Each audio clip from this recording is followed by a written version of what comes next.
your screen. Okay, so I can begin now? Yes. Thank Yep. you.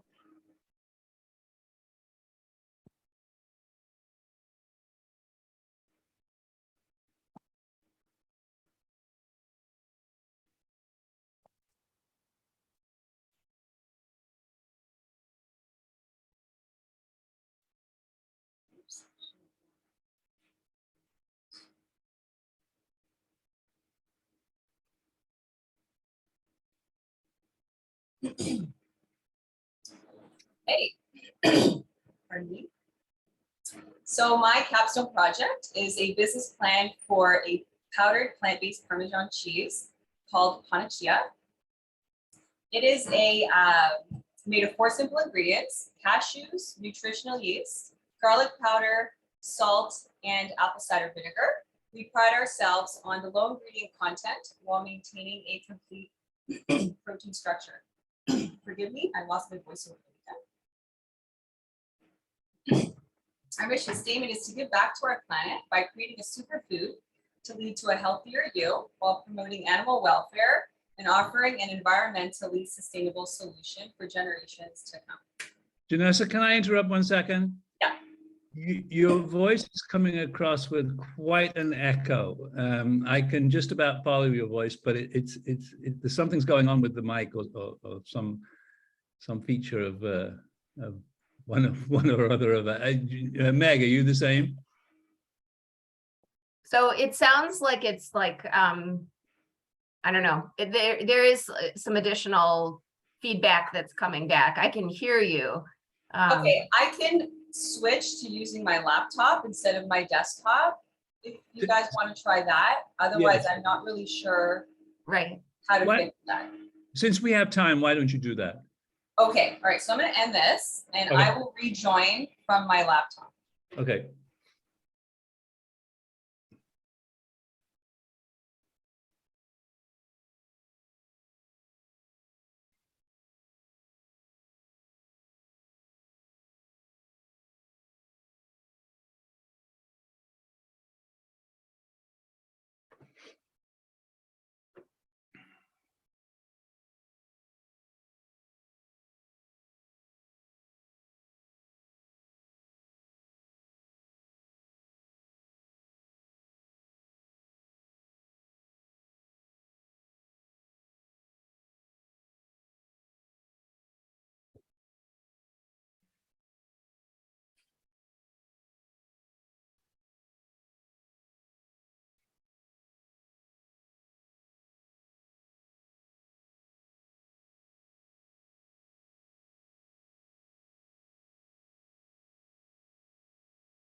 I'm sorry, Dr. Elsie, while we're waiting, is it possible if we'll get our grades after the session, or do we have to wait towards the end of the semester for this have to wait. presentation? Okay, You have to wait. that's fine. Thanks, Doctor. We had that question before, but we like to, there are different reasons for it. Well, one of the reasons is that, because the grading is somewhat subjective, we like to see what all the components are before we determine a final grade. I see. Okay.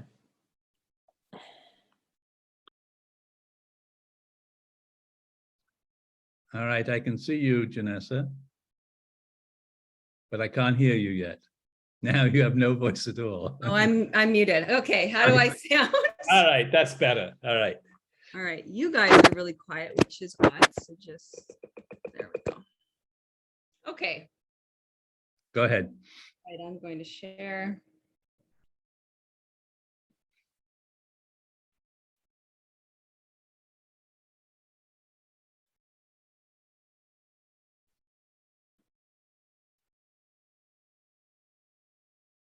Okay, so the business plan is Panacheeza. Can I start from the third slide, or you guys want me to start all over? You go from the third slide. I followed, but it was just difficult. Okay, so the story of Panacheeza is I was born and raised in an Italian Maltese household, which is very European.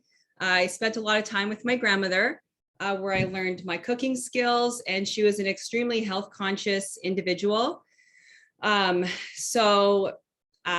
14 years ago, I looked into the animal agricultural industry, and I was able to see the welfare of animals, and I also learned of the health impact of animal products on our health. And within a few days, I became vegan. And 14 years ago, there was almost no access to vegan products. It was it was more difficult than it is today to find products for your lifestyle. So I started making a lot of my own products. And about 5 years ago, I created my plant-based Parmesan called Panacheeza. Slide. So our vision and mission is to give back to the planet by creating a product for consumers that eliminates animal farming and reduces our carbon footprint.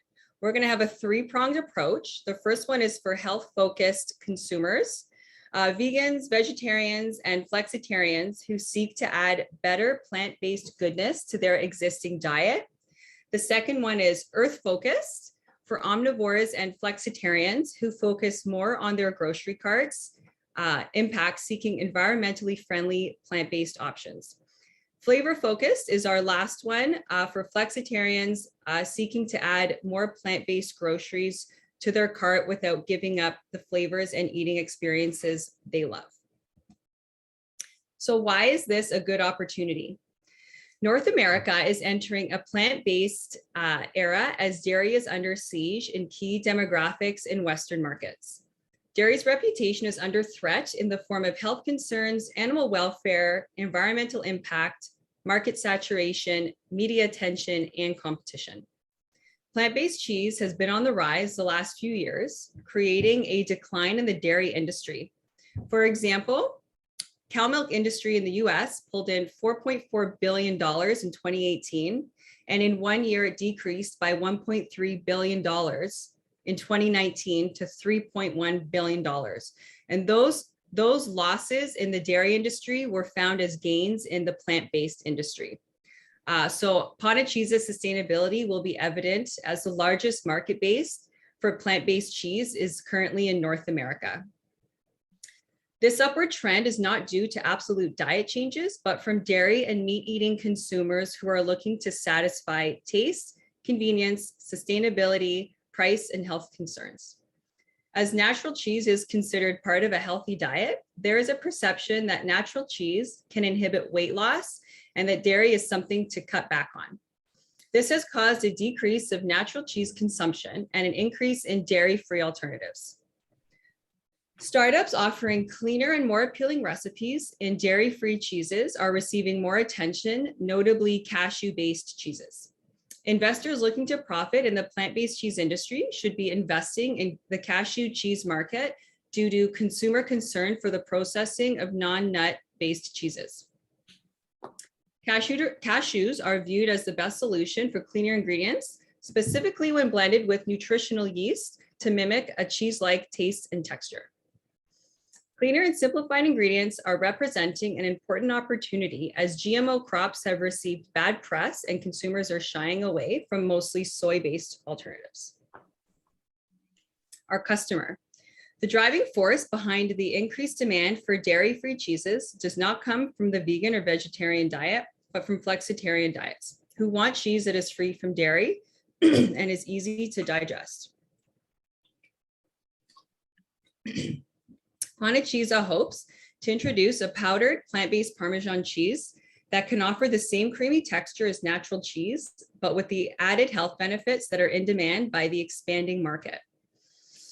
The improved health attitudes of consumers indicate they would like to see less processed dairy alternatives and are willing to accept the costs associated with a more premium product. We will be targeting our consumer base group who are 18 to 44 and who are constantly seeking out new food options. We will be relying on messaging that will call attention to natural ingredients that are less processed and prove the value of Panacheeza through nutrition and environmental and ethical initiatives.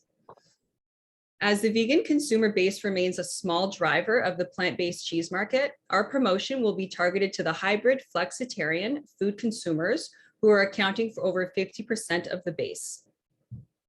Consumers between the ages of 18 to 24 are the target audience that will be open to the education of cheese's fundamental health benefits.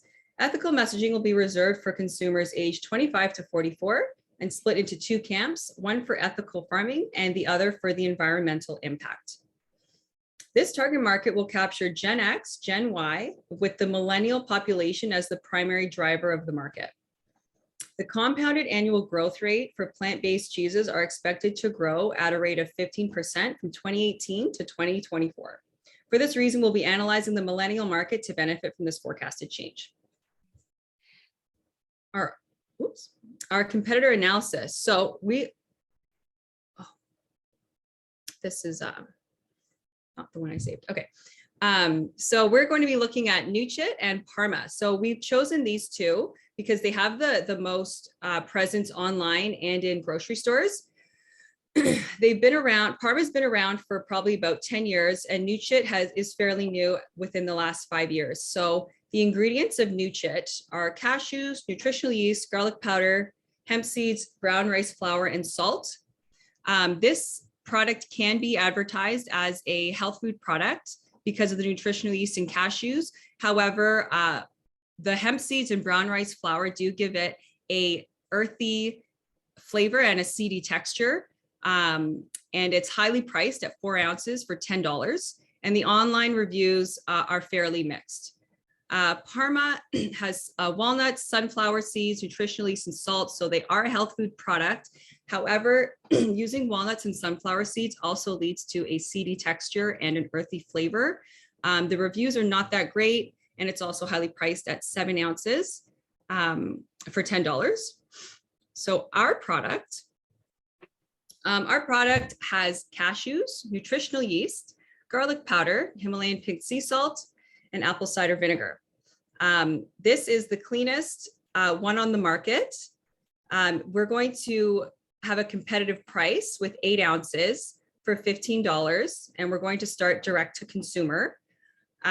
This has been a challenge, and I understand why the other two competitors had the fillers of brown rice flour or sunflower seeds and stuff like that, because it's been tough to find the cashews, the correct color, the whiter cashews, the creamier ones, the ones that come whole, are more expensive, and it really eats up the margins. So actually this week we secured ones that are of the highest grade with the right color from Vietnam.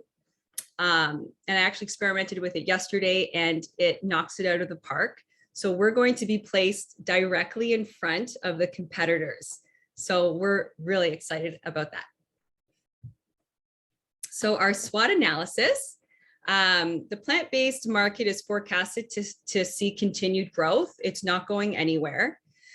Parmesan alone in the US is a $1 billion industry. Our weakness is lack of awareness because we have not formally launched yet. We've engaged a marketing company that we're meeting with next week.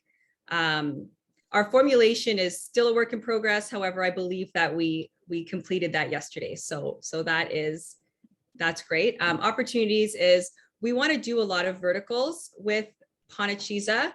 I've been making dips and spreads with it. I want to eventually make a cheese brick out of it instead of just grated. We want to work with collaborators to have Panacheeza as an ingredient. For example, when I was growing up, Smart Food was my favorite snack. I haven't eaten it in 14 years.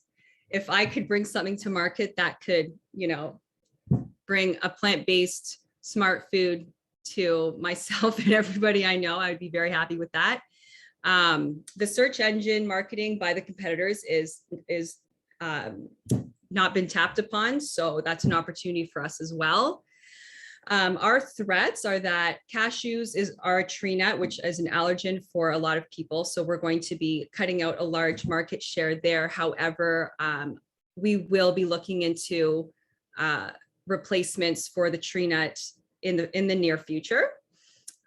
Cashew farming requires surveillance to ensure earth-friendly practices, so that there might be a little bit of backlash with that, but you can't have every product perfect. We're trying. There's a nut company called Olam, and they focus highly on the ethical practices and using as little water as possible to farm the cashews. So we're going to try and align with companies like that. And the price of cashews is subject to market fluctuations. So we are prepared for that. Okay. Here we go. Our operation and launch strategy. So our operational plan, we are going to create our product at the Rochester Commissary. The commissary is a downtown kitchen incubator that facilitates the creation of new food business opportunities for entrepreneurs. They keep food safety as a top priority. To begin producing there, we need to get our food worker certification. Every station there needs to have a food manager level 1 food safety certification employee present, which would be myself. Eventually we'll have employees and they'll need to go through these hoops as well. Once we have that, we can get our food establishment permit. And the next one is the scheduled process with Cornell. So a major milestone to overcome this past summer was to develop and obtain our scheduled process with Cornell. It's a requirement from the commissary and is a detailed procedure for our product that includes formulation, critical control points, processing steps, storage, and selling conditions and restrictions. So we received that last month and we were approved shelf stable. So our next step that we're going to do next week is apply for the 20C food processing license. So what happens there is we connect with the New York Agriculture and Markets Department. We have a meeting with them at the commissary, and they just sit back and observe that I follow exactly the steps that we outlined for them, as well as using all of the ingredients that I had stated. So we are going to do that next week, which is exciting. And then once they approve, we'll have our 20C food processing license and we can start production. So once we create enough, I need to do 1,000 containers for our first launch, which we're going to try to do for a first month ship out. And we're going to start at Amazon. So our launch is going to be direct to consumer first, business to business, which would be selling as an ingredient to perhaps popcorn companies or chip companies, any sort of snack, and boutique retail. We've been traveling around Rochester, going to health food stores, health food cafes, little restaurants, and they are quite excited to get our product as soon as it's in, as well as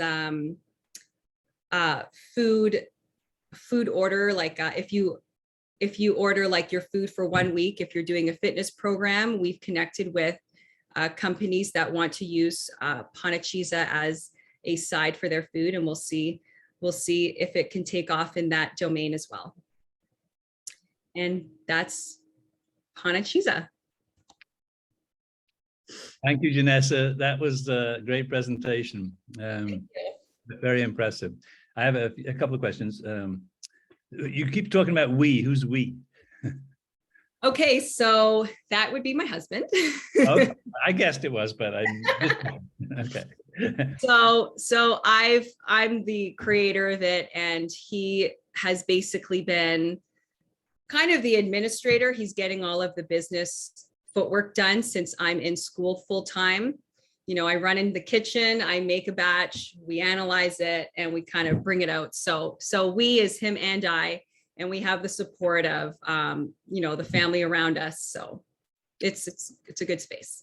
One of the things I picked up, especially early on, well, I guess all the way through your presentation, is it sounds like it's based on a lot of research. I mean, it's you where did you get all this information? I mean, How did you do? Did you have this, you must have had some of this before the semester began, right? I mean, this wasn't from scratch. It wasn't from scratch. So I've been in RIT since spring 21 to finish my Bachelor of Science from like a very long time ago. And I never had the intention of starting this company while I was in school, but there was a lot of opportunities I took some marketing classes, I've taken business classes, and I just decided to start injecting Pana, as we call it, into my courses. And I have quite an arsenal of information. It's hard for me to remember it all. That's why I kind of have my points over here to have it like perfectly put out. Yeah. So like I said, the plant-based industry it's easy to research. It's huge right now. And it's just like a horse and carriage that it has come together now. Like I said, 14 years ago, there was nothing available to eat, and it's forced people like me to make our own products. And right now it's just the market's flooded. So it's time to dive in. One last question, and you mentioned this. I was going to ask this question anyway, but then you mentioned it. The problem of peanut allergies is famous, and I didn't know there was a cashew allergy, but it makes sense. Is that an allergy that's common to nuts that people eat across the board, or is it specific to each nut? Well, I think if you have tree nut written on a label, someone with any nut allergy, this is an assumption, I don't have nut allergies, would probably veer away from it. Yeah. So cashew is a tree nut. It actually grows from a fruit, believe it or not. It's quite an interesting nut. However, it will cut out a lot of our market, but we're going to try and figure out, to have a non-tree nut plant-based Parmesan. Many decades ago, I lived in Israel and I picked pecans. I worked in the pecan orchard, so maybe pecans are try too. Definitely a tree nut. They go pretty high. Anyway, Meg, over to you. Yeah, this is great. I really enjoyed this, Janessa. Thank you. And I would add to that by saying, so I'm very familiar with nut allergies. I don't have any, but I have family members that do, along with some other dietary issues. It sounds, is this gluten-free? It is, yes. Okay, which is great. So I've got someone with celiac disease in my extended family and lots of nut allergies. So Stephen, just to tell you about the nut allergies, tree nut versus peanut are totally different. So if I have it's unlikely if I have a peanut allergy that I don't also have a tree nut allergy, but you do have people that have tree nut, but not peanut. So if that's the case, then, obviously you'd want to stay away from it. But I'm thrilled to hear that you're pursuing a non-nut option. Yes. Because a lot of people that are gluten-free, a lot of the products are actually replaced with nuts, which if you have celiac and you have a nut allergy, then you've got a real problem. So, so that's great to hear. So my question is, so I work with a lot of young entrepreneurs. It's so sad to me, I'm sorry, my dog's gonna bark, that I'm really working with you right now because I would have loved to have funded you. And actually we can still talk about that. Okay. Whether or not you'd be interested in some funding. But so it looks to me, and my guess is this is through some of your business classes, maybe along with the marketing, but you've done some, especially with SWAT, you've done some things that people typically do is they're launching on this entrepreneurial adventure. Have you done customer discovery yet? Is customer discovery like going out there? So it can exist in a lot of different ways. Obviously during COVID, customer discovery was mostly online and via phone, but it really is like interviewing people to establish interests and expressions of interest in a product. Oh, yes, we have done that. So those three launched those green tabs. So the direct to consumer. So that initially, that Amazon, and I want to call it a gift because we were reaching out to someone that perhaps could have fulfilled Amazon for us. And whenever we meet people, I bring the product. And at the end of the meeting, he ended up trying it. And he, you know, he kind of wants a piece of the pie and wants to work with us in a different way. And so he's giving it to certain people, and then we get feedback. The business to business, these people own, so this is like a large snack company, and we gave them a sample of just the cheese, and they brought it home to their family and they raved and loved it. The boutique retail, we've gone out to numerous places, and they have enjoyed it so much on the sample that they said, as soon as you're ready, we're ready to take the product. And we've been giving it out to neighbors. When I was living in Canada, I was working at a company totally unrelated to the food industry, and I would bring it for myself every day for lunch, and people would try it, and I know the customer is there. So customer discovery has been done through the last 5 years, and in the last 3 months, it's been ramped up, and we're excited. Everyone's excited. So we posted recently that we were ready to start working at the commissary, and the comments just were endless of excitement. I didn't know that there was that much excitement for it. So it's really great to see. Okay, great. So that's a pretty key piece in the whole process, and you haven't named it that, but you've clearly been doing some of that. Oh yes, that's what, thank you. That's exciting. Yeah, no, that's really exciting. So at some point you and I should chat, and I'll email you afterwards. Great, thank you. Because part of what we do through SOIS is fund entrepreneurs, and it's something that we could explore. It's called the Gap Year Fellowship. So it's basically, we give funding to people with some promising ideas, and we're really funding the person. We're not necessarily funding the product. Like, so we want to see that you make movement kind of on your journey. And it typically comes with no strings attached. We just have this money and want to help entrepreneurs make movement in their business ideas. So I'll email you afterwards, but this is exciting. That is exciting. Thank you so much. Thank you. And I'm glad you've been able to take some of the hard work that you've been doing in the evolution of this over the last however many years, and really place it in the context of a course, the business course or this course or whatever, because that's really what the best learning is. So you've done that. So great job. Thank you. Any other questions from anybody? Janessa, I assume you have a website, right?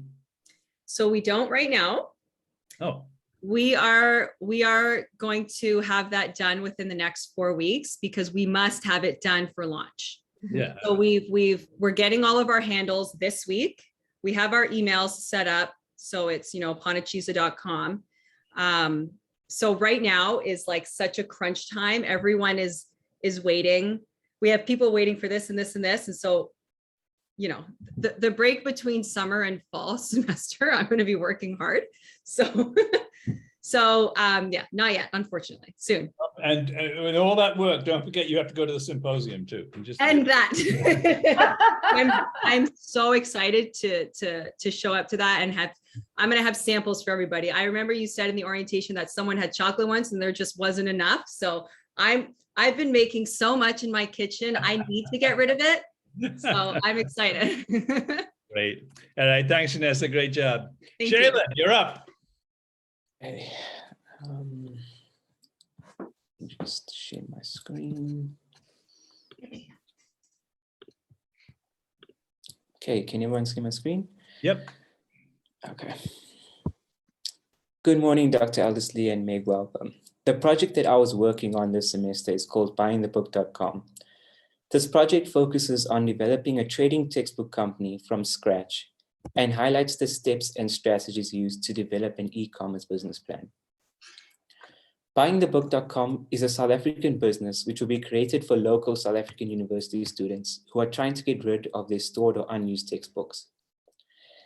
Just for your own knowledge and awareness, buyingthebook.com is not just an ordinary business that provides a unique service for their customers, but is also created with the intention to try and reduce the amount of paper being used for textbook production purposes. The project that I've been working on this semester began with many meetings with my mentor, Vimo Cohen. He's a professional seller right now for bicycles, but he created his own business in the past called Refresh, which was a soda company. As market research needed to be conducted to try and see if there was a real demand for my business idea, the first thing that I focused on was to try to identify my target market, which is millennials and Gen Z. And fortunately for me, these two age groups are comfortable with shopping online for all their needs and desires.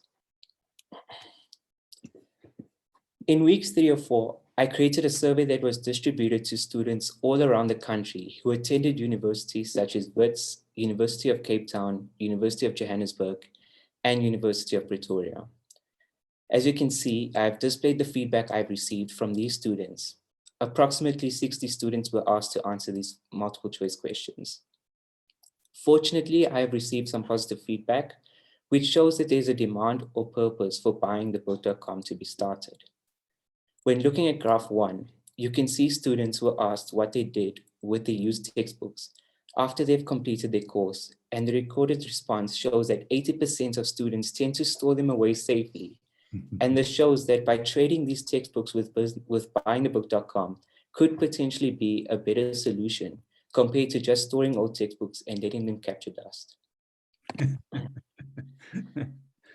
The South African market can easily be analyzed. With the help of these consumer responses, such as graph 2, indicates that most South African students prefer physical copies of textbooks compared to online copies, which leaves an opportunity for business like buyingthebook.com to conduct business. If students preferred online copies, then I wouldn't have been able to continue with this project, as this business venture is heavily dependent on physical copies of textbooks.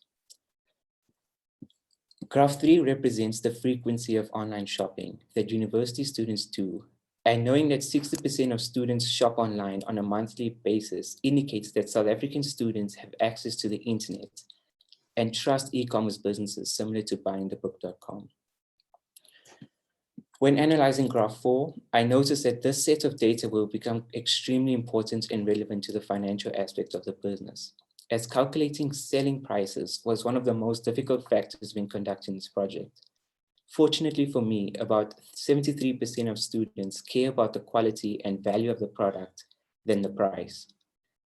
Understanding this made my job a bit easier when I was doing sales and expense predictions. Based on the data, I can charge fairly high prices as long as the quality of second-hand textbooks are in good condition. There is a strategy in place for textbook quality control, but I shall get to that in a later stage. The responses I've received from graph 5 got me a bit worried, as only 53% of students feel safe purchasing products online due to online fraud and unethical hacking. This is a great threat in South Africa, as e-commerce businesses are fairly new and crime is quite high in this country. With the intention to improve this statistic for the business survival, I've decided to use an external privacy business to protect the site, but I shall get to that in a later stage as well.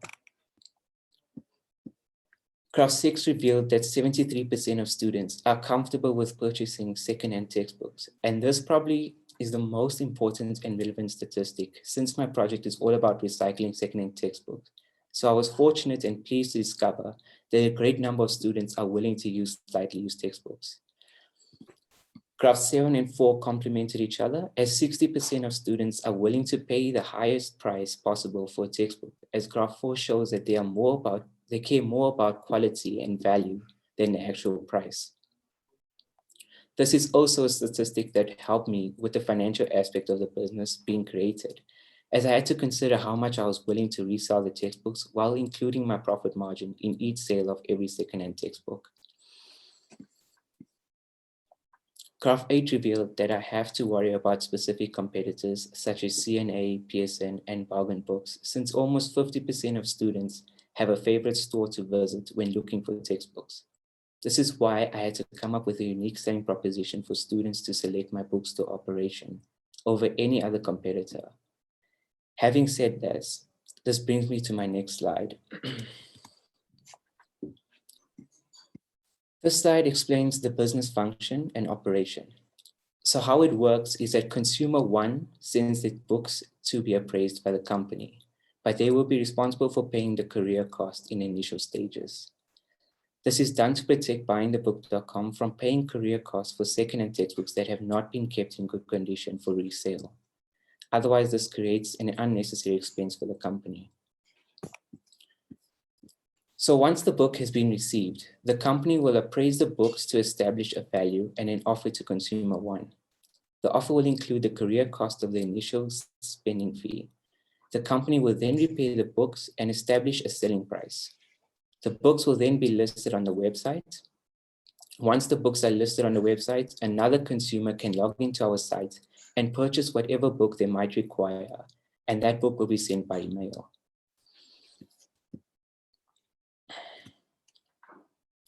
In order for the business to run efficiently and smoothly, a courier company needed to be selected as a primary business partner due to the number of books that will be sent from all across the country. I have done research on various courier services in South Africa. This included Postnet, UPS, DHL, as well as FedEx. I have looked at the price comparisons as well as the physical store accessibility for students and have come to the conclusion that Postnet is the most affordable courier company for student budgets. And this company has more than 70 physical stores across South Africa, which makes it easy for any student living in another province or state to do business with buyingthebook.com.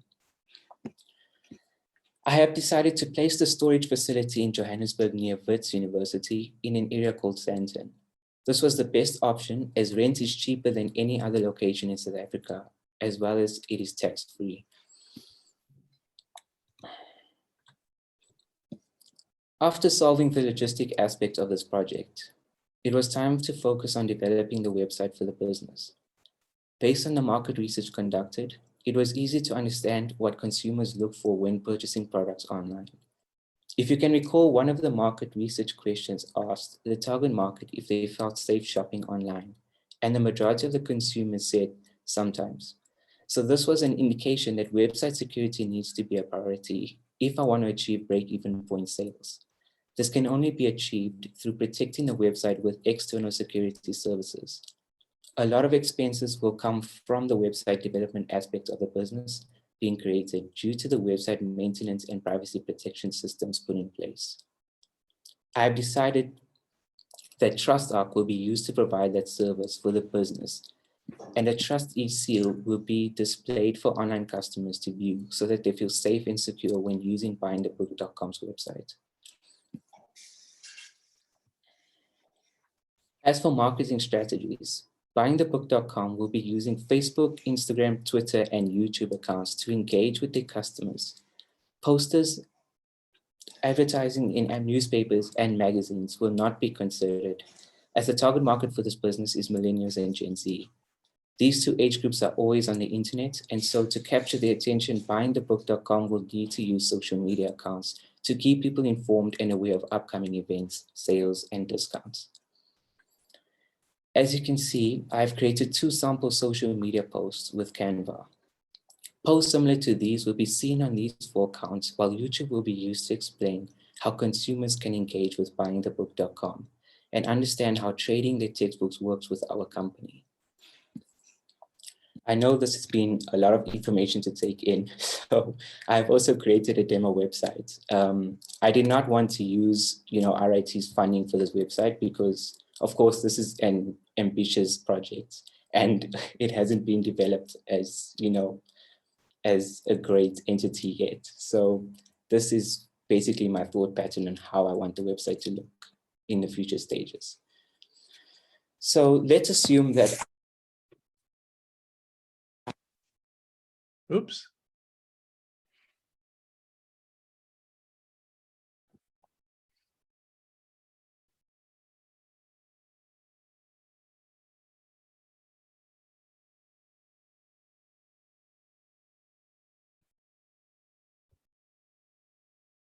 So we have 2 up and coming business people on this show, right? And I am going to pitch them that we are going to fund them.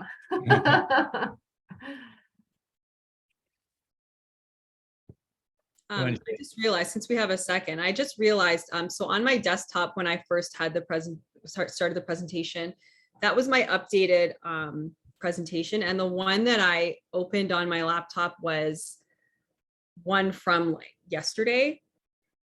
Would I be able to, can I like resubmit the slides? Because it has more pictures and it's less words. Janessa, you don't need to worry about that. Okay, all right.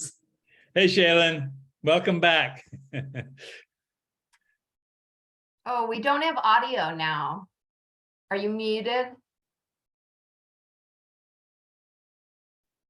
Yeah, he's muted. Can you hear me? Yep, now we can. Okay, sorry about that. I don't know why I got cut off there. No problem. It happens. Okay, so as I was saying, let's assume that I am a first-time customer willing to trade in my textbook, okay? This would be the open page of the website. You can see my screen, right? Yep. Okay, so as a customer willing to sell a second-hand textbooks, I would go under sell, which is, this site has been made as user-friendly as possible. So it's convenient for any consumer to log in and do their business with us. So I'll go under sell, and this is the grading rubric that will be presented to the consumer in the first stage, just so they understand that they cannot offer us a textbook that is not in good condition. Therefore, they will have to pay the courier fee in the initial stage. So once they give us the textbook, we will be using this rubric to analyze the textbook. If it's a new book, they would get, let's say, 40 or 50% of their money back for giving the textbook back. A very good, which is used minimal to no damages. Good, used minimal to noticeable damages. Fair, used noticeable damages or damaged. And then it's so bad that we cannot accept it. So this is what we will be presenting to them when they enter the site willing to sell their textbook. After that, they will enter the details of where the location is and where the textbook is coming from. This set of information will also go to Postnet, so they are aware of the consumer that's trying to do business with us. So it's a kind of a partnership that we'll be developing with Postnet, which is a courier company. So once the book has been approved and all the repairs are made for the book, they will receive an initial fee, let's say 40% of their money back. If I was a consumer just willing to buy a book, you'll be opening the homepage and you will be presented with books, let's say from all other courses. You'd go find your book, obviously you purchase the book and you're done. Now, those that are happy with the service can also join the forum page where they can log in, create an account, and then will receive obviously subscription details, emails about the latest news and what's happening with the company. At the end of the day, we're trying to create a forum that will allow students from all other universities to engage and interact on our website. Hopefully, in the years to come, we can expand to, let's say, secondary education, where in South Africa, students still use, stationery such as pens, pencils, books, because obviously we're still a third world country and we're still developing. So this is not like the US where, students in high school are already using textbooks, online textbooks, computers and all of that. We're still fairly behind. So that is my project thinking in the meantime. It's a project that's, from scratch. So there's still a long way to go before this actually, gets off. Thank you, Shailen. Meg, let me go first because I have a feeling that I know what you're going to say, but I have a couple of other points. So you've made the point, Shailen, and I know we talked about this at the beginning of the semester, that the South African market is different from, from the developed Western Europe and the United States. But I mean, it's evolving, right? So presumably it's not always going to be different. I mean, it's in a catch-up phase, and so it's got to be a time-limited project, a time-limited business. So what is your sense? Have you thought about what the future evolution of this market niche is likely to be? See, the problem is the South African market is divided right now. We're in a situation where the rich get richer and the poor get poorer.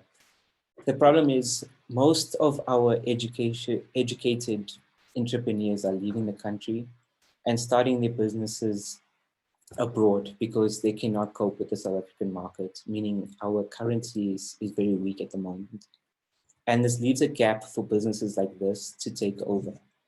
There are many people that are not sure about, the future of South Africa. We thought that we are progressing, but I've just learned recently, let's say about last year, that South Africa is no longer the #1 developing country in Africa. It is now Nigeria. And so there's this stage in our country where there's a lot of brain drain. So the educated always leave, and this leaves an opportunity for small business sectors to start up. The future of the country is it's unknown. Some people believe that it's getting better. So I know my father, he's an entrepreneur. He started his own packaging company. And, as bad as the situation's getting, he still believes that there's a future. However, other entrepreneurs are leaving and, they don't want to take the risk staying and, falling behind the economy. So it's 50-50. Okay. So, well, last question. You mentioned competition at one point. Are there any other companies that are trying to do the same thing as you're planning to do? There are physical stores that have opened in malls and so on. But as I said, e-commerce businesses are not that common in South Africa. So this does make it a unique selling point where this gives students, that's studying in tertiary education, the opportunity to, purchase online instead of having to, move across and buy books. So that's the unique selling proposition this business has. I see. I actually do have another question just occurred to me. So, as you probably know, professors change their books all the time, right? So, sometimes with amazing frequency, particularly in areas where new knowledge is being produced and new books are being written. So yes. I assume that's going to be an issue for you too. I mean, you've got to keep up to date with whatever professors are asking their students to buy. I have thought about that. That is a threat to the business. But fortunately, there is a sort of plan B in my mind that I'm thinking of, is the secondary education level follows a certain standard across the whole country. And so textbooks cannot change, as much as the tertiary education sector. So if that fails, my plan B is to focus onto the secondary education sector. Yeah. But that will depend on the secondary education sector to start using, textbooks similar to what I have in stock. Otherwise, we're going to have to reshuffle the whole inventory. So it's that kind of situation. Sure. I would think, and without off the top of my head, without really knowing about it, I would think the secondary market, the secondary education is more stable than post-secondary, but I don't know that. Mm-hmm. Anyway, thanks. Great idea. And looking forward to hearing how it progresses into reality. Next. Thank you, Professor. Thank you. So I really enjoyed that, Shailen. And I'm not sure if you've built a website before, but I'm really impressed with what you've put together as just like a mock-up for website for this. Have you done this before? Only for one course, but it took me quite a long time to set up a demo website like this. Right. This has probably been one of the most difficult projects I've ever done throughout my RIT career. Right. Yeah. So I know what's involved with putting together a website. So Janessa may have some questions for you since that's next on the docket for her business. So yeah, I've got a couple questions. So, selling back textbooks, at least in the United States, is not a new idea. So, I remember when I was at Purdue and I finished my freshman year, I turned right around and tried to sell back my textbooks for like pennies compared to what I paid. I do think it's really interesting, especially in the market in South Africa, that there aren't a lot of e-commerce stores. There are a lot of e-commerce stores in the US for selling textbooks. I don't know if you've taken a look at some of those and what some of those models look like. It might be helpful. But I'm wondering, have you done any projections for what the profits would look like? So, for students, they would probably say, all right, so I spent $175 on this textbook. I can sell it back for X amount minus the shipping, minus the whatever. And I don't know if you have an evaluation cost, an appraisal cost that's built into this. But have you done any projections to see what your profit margins would look like? Well, I know that to start up this business alone, I thought that, developing an e-commerce business without having a physical store would be much easier than creating a business, with a physical store and having the necessary ordinary steps to go through creating a business. But due to the amount of maintenance needed to, keep a website going and making sure that it runs smoothly, it's quite expensive, especially with the career aspect of this business. So I was doing a budget summary with my mentor, I think about last week, and just to start a business like this will cost about 200,000 rands, which includes about, getting the privacy seal for customers to look at, making sure that, you cannot get hacked into the site and certain things like that. So it is quite ambitious. And when looking at the sales of the textbook, we thinking that the textbook will cost a consumer around 700 rand, 800 rand, whereas a brand new textbook would cost about 1,200 to 1,000 rand. So with that in mind, trying to give back a certain amount to the customer that's selling the secondhand textbook is quite tricky. But I thought that, an idea like that needs to happen in order to make this business unique. Otherwise, why would consumers come to me and not anyone else? So I'm still working on that aspect. It is quite difficult, I won't lie, because financial mathematics is not my strength. But I think that we should be, if I have to give a prediction, I think the customer would get about, let's say, 200 to 150 rand back when selling the textbook to us. And we will probably receive around, let's say, 600 rand in return as profit, or 500 rand, yeah. Okay, so they would recoup like a quarter or a fifth of the cost back. Yes, yeah. Okay. All right. Well, I mean, I think it's a really interesting idea.